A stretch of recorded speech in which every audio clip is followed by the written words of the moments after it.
আচ্ছা, সোনার দাম দেখতে গিয়ে কি কখনো একটা ধাঁধার মধ্যে পড়েছেন? মানে এক এক ওয়েবসাইটে এক এক রকম দাম। কোথাও বলছে ডলারে, কোথাও আবার টাকায়। এক জায়গায় হিসাব আউন্সের, তো আরেক জায়গায় ভরির। তো চলুন, আজকের এই আলোচনায় আমরা এই জটটা খোলার চেষ্টা করি আর দেখি বাংলাদেশে সোনার দামটা আসলে ঠিক কিভাবে হিসাব করা হয়। হ্যাঁ, এটাই তো আসল প্রশ্ন।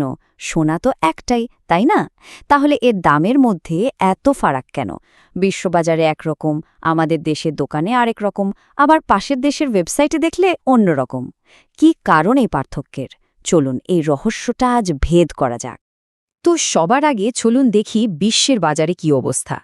দেখুন, আন্তর্জাতিকভাবে সোনার দামটা কিন্তু ডলার আর আউন্সে হিসেব করা হয়, যেমনটা কিটকরুর মতো ওয়েবসাইটে দেখা যায়। এখানে প্রতি আউন্সের দাম $৫,০০০ ওপরে। এই সংখ্যাটা মনে রাখুন, কারণ আমাদের সব হিসেব কিন্তু এখান থেকে শুরু হবে। আর ঠিক তার নিচেই দেখুন আমাদের দেশের বাজারের দাম। আল আমিন জুয়েলার্সের তথ্য বলছে এখানে দাম টাকায় আর হিসাবটা হয় ভরিতে। এক ভরির দামই দেখুন 2,61,000 টাকারও বেশি। মানে মুদ্রাও আলাদা, মাপার এককও পুরোপুরি আলাদা। আচ্ছা, এই ধাঁধাটা যদি আরও একটু জটিল করতে চাই, তাহলে পাশের দেশের কোনো ওয়েবসাইটে, ধরুন গোল্ড প্রাইস ইন্ডিয়াতে দামটা দেখুন। সেখানে আবার দাম টাকায় ঠিকই আছে, কিন্তু হিসাবটা হচ্ছে প্রতি 10 গ্রামে। সংখ্যাটাও কিন্তু একদম আলাদা। তাহলে কোনটা ঠিক? এই তিনটা দামের মধ্যে আসলে সম্পর্কটা কি? ঠিক আছে, চলুন এবার একটু গভীরে যাই। এত যে ভিন্নতা, এর পেছনেও কিন্তু একটা কমন জায়গা আছে, একটা সার্বজনীন মাপকাঠি। আর সেটা হলো সোনার একটাই বিশ্ববাজারের দর। সবকিছুর শুরু কিন্তু ওই এক জায়গা থেকে। এই যে মাপকাঠির কথা বললাম, এটাকে বলে স্পট প্রাইস। খুব সহজ করে বললে এটা হলো কাঁচা সোনার একদম লাইভ মার্কেট রেট, মানে এই মুহূর্তে বিশ্ববাজারে কী দামে কেনাবেচা হচ্ছে। এই দামটাই কিন্তু আন্তর্জাতিকভাবে সবাই মানে, আর যে কোনো দেশের সোনার দাম ঠিক করার এটাই হলো প্রথম ধাপ।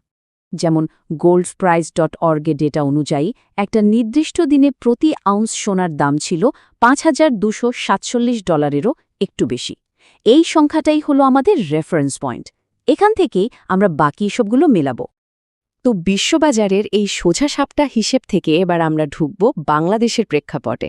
আর এখানকার গল্পটা কিন্তু বেশ অন্যরকম। এর মধ্যে অনেকগুলো প্যাচ আছে। এই যে দেখুন, পাশাপাশি রাখলে পার্থক্যটা কত পরিষ্কার, তাই না? একদিকে ডলার আর আউন্স, আরেকদিকে টাকা আর ভরি। এখন আসল প্রশ্নটা হলো, একটা সংখ্যা থেকে অন্য সংখ্যাটাতে আমরা পৌঁছাবো কিভাবে? এই রহস্যের আসলে 3টা চাবিকাঠি আছে। 1 নম্বর হল কারেন্সি বা মুদ্রার পার্থক্য। 2 নম্বর হল ওজনের এককের ভিন্নতা, মানে আমাদের দেশের ভরির হিসেব। আর 3 নম্বর এবং খুব গুরুত্বপূর্ণ, সেটা হলো সোনার বিশুদ্ধতা, মানে ক্যারেট।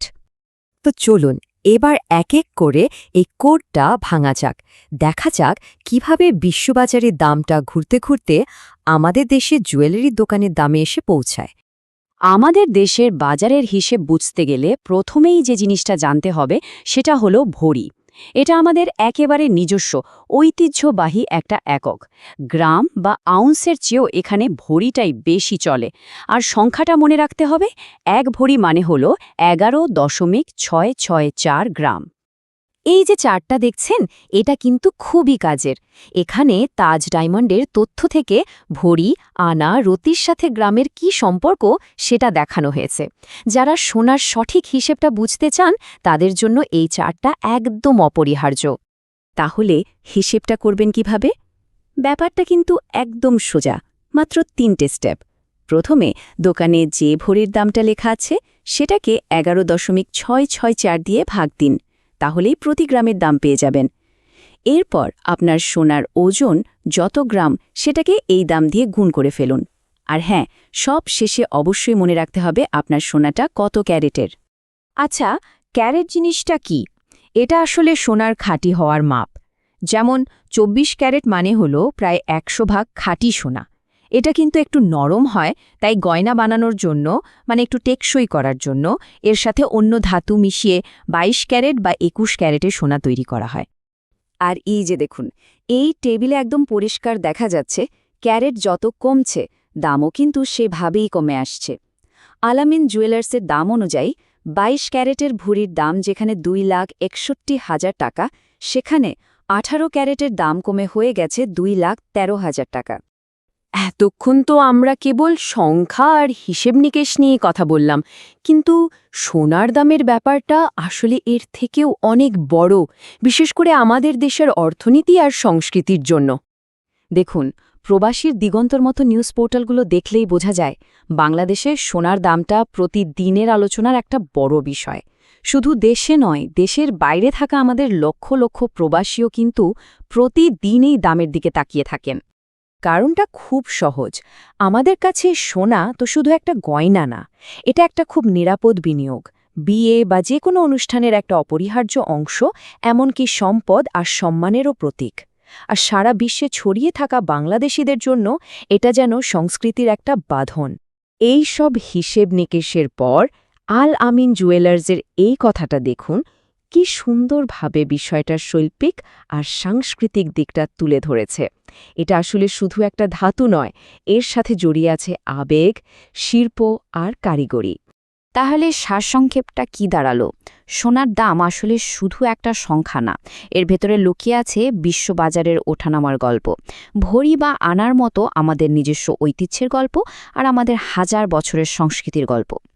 আশা করি এই আলোচনার পর পরের বার যখন কোথাও সোনার দাম দেখবেন, তখন শুধু সংখ্যাটাই দেখবেন না, এর পেছনের পুরো গল্পটাও হয়তো আপনার চোখে ভেসে উঠবে।